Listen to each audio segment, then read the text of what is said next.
Bad news underlined. John thinks I fancy him. Stupid bleep. I hate his guts, the bleep. Where did he get the prattling and idiotic idea that I even liked him? I hate him. I mainly hated him because he laughed at me when I tripped over in my Spice Girl platforms way back from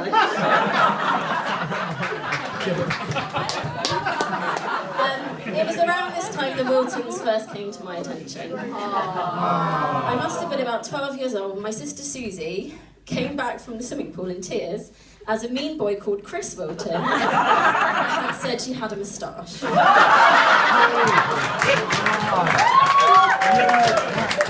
Chris's defence, he didn't say it directly to her, he actually told someone else who repeated it, and he was right because she did have a moustache.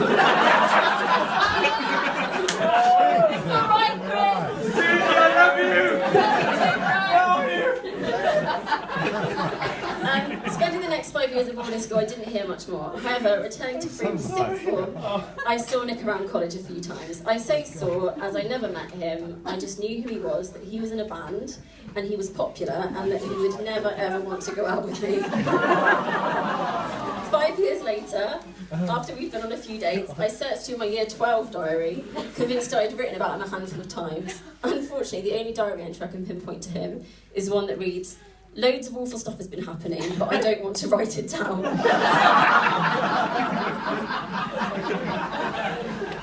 University over in 2007, Susie introduced me properly to Nick. I'd just graduated and I was unemployed. Nick was a student with 1 year of university behind him. I remember taking Nick back to Beckington, where we had kitchen units in the living room, an oven in the garden, and cats running around weeing in the corners. Despite this, Mum was concerned that Nick didn't have much to offer me.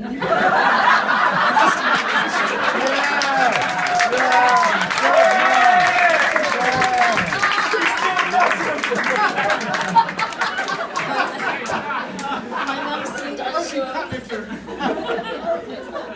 I could make my own way in the world. Thankfully, Nick won everyone over, as he always does, by being so charming and friendly. And also, according to my friends and sisters, by just being really, really good looking.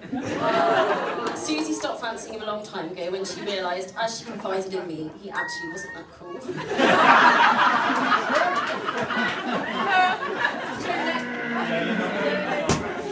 I was really delighted to be going out with Nick. I felt like a Z-list celebrity as we spent our first date being stopped by so many people in Frome wanting to talk to him. We even got bought champagne. As it turned out, this was a complete one-off, and all the other dates were fairly more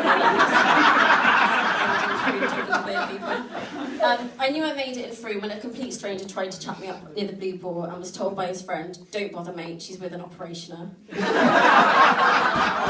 had arrived.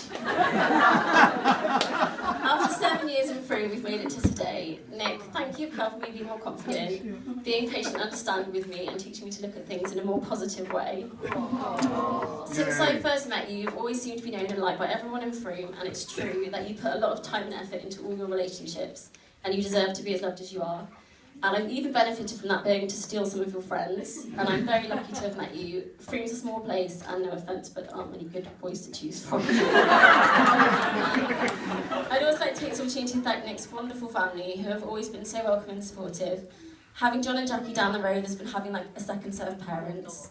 And Nick's brother and Jen, his grandparents, aunts, uncles and cousins are all very important to me. And it's lovely to see so many people here today to celebrate the last 7 years of Nick and the ones to come. So I'm going to stop now because I'm the awkward one.